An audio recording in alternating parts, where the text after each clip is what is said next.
गौतम बुद्ध, जिन्हें सिद्धार्थ गौतम और भगवान बुद्ध के नाम से भी जाना जाता है, बुद्ध को बौद्ध धर्म का संस्थापक माना जाता है।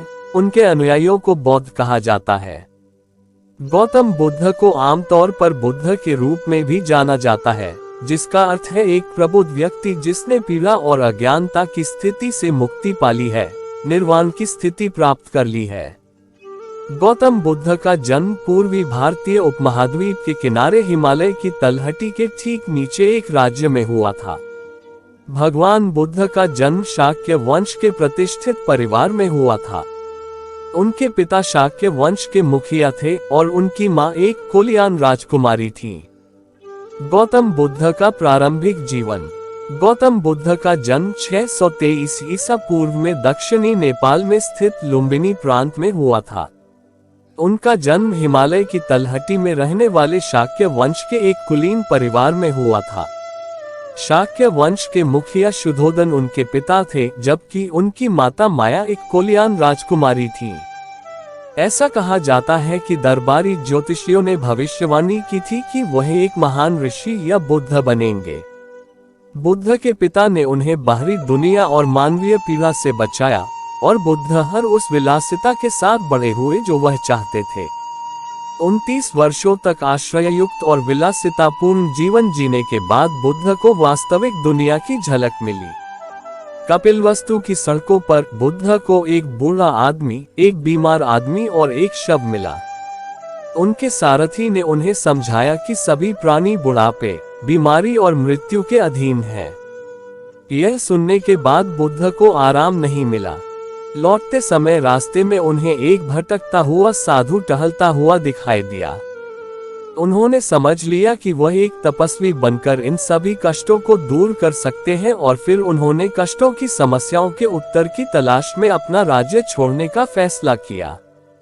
बुद्ध का ज्ञान प्राप्ति का मार्ग।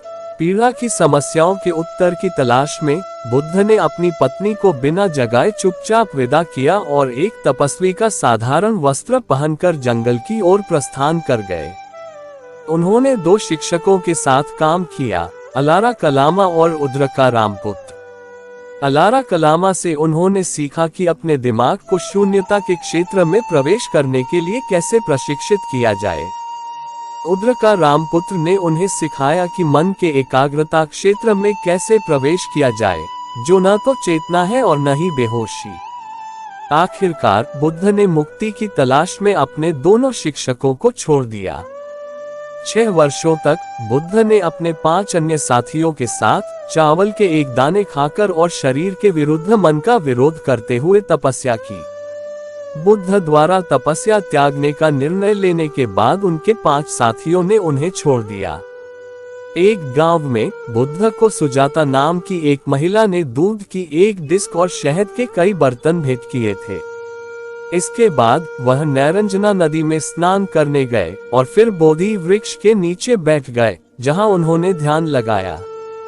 7 दिनों के बाद वह मानवीय पीड़ा की जंजीरों से मुक्त हो गए और प्रबुद्ध व्यक्ति बुद्ध बन गए। संघ का गठन। ज्ञान प्राप्ति के बाद बुद्ध अपनी प्राप्ति के बारे में लोगों से बात करने में झिझकते थे। उनका मानना कि अधिकांश लोगों के लिए इसे समझना बहुत कठिन होगा। लेकिन ऐसा कहा जाता है कि भगवान ब्रह्मा ने उन्हें अपना निर्णय बदल दिया।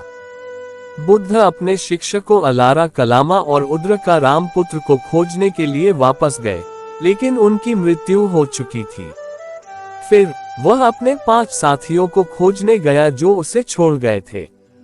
बुद्ध ने वाराणसी के पास स्थित दियपाक सारनाथ में अपने 5 साथियों से मुलाकात की और उन्हें अपने जागरण के बारे में आश्वस्त किया। यह पहली बार था जब बुद्ध ने धर्मचक्र चलाया। 5 साथी प्रथम संघ बन गए, पुरुषों का एक समुदाय और बाद में महिलाएं भी, जिन्होंने बुद्ध की शिक्षाओं का पालन किया। उन्होंने पूर्वोत्तर भारत में छोटे समूहों में यात्रा की, धर्म की व्याख्या की और भोजन के लिए भीख मांगते हुए ध्यान का अभ्यास किया। संघ का विकास। बुद्ध 49 वर्षों तक भारत के गांवों और कस्बों में घूमते रहे और धर्म का प्रचार करते रहे। कई राजा उन्हें जानते थे और उन्होंने संघ के विश्राम स्थलों के लिए बगीचे और पार्क दान किए, जहां लोग उनके पास आते थे। बुद्ध ने संघ के लिए नियमों का एक सेट विकसित किया, जो प्रतिमोक्ष नामक विभिन्न ग्रंथों में संरक्षित है। इन ग्रंथों का पाठ हर 2 सप्ताह में संघ द्वारा किया जाता था। गौतम बुद्ध के अंतिम दिन। बुद्ध की मृत्यु 80 वर्ष की आयु में जहरीली मशरूम खाने के बाद हुई।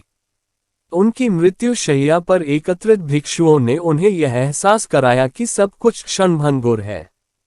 उन्होंने उनसे स्वयं और धर्म की शरण लेने को कहा। उनकी मृत्यु के कुछ शताब्दियों के बाद बुद्ध को भगवान बुद्ध की उपाधि दी गई। निष्कर्ष: सभी सुख सुविधाओं से युक्त एक कुलीन परिवार में जन्मे बुद्ध ने मानव पीड़ा की समस्या का उत्तर खोजने के लिए अपना सब कुछ छोड़ने का फैसला किया। बोधि वृक्ष के नीचे ध्यान करने के बाद उन्हें ज्ञान प्राप्त हुआ और अंततः उन्होंने अपने संघ की मदद से अपनी शिक्षाओं का प्रसार किया। वह बौद्ध धर्म के संस्थापक बने। बुद्ध की मृत्यु का वर्ष अभी भी अनिश्चित है, लेकिन बुद्ध का जीवन और शिक्षाएं उनकी मृत्यु के सदियों बाद भी प्रासंगिक हैं।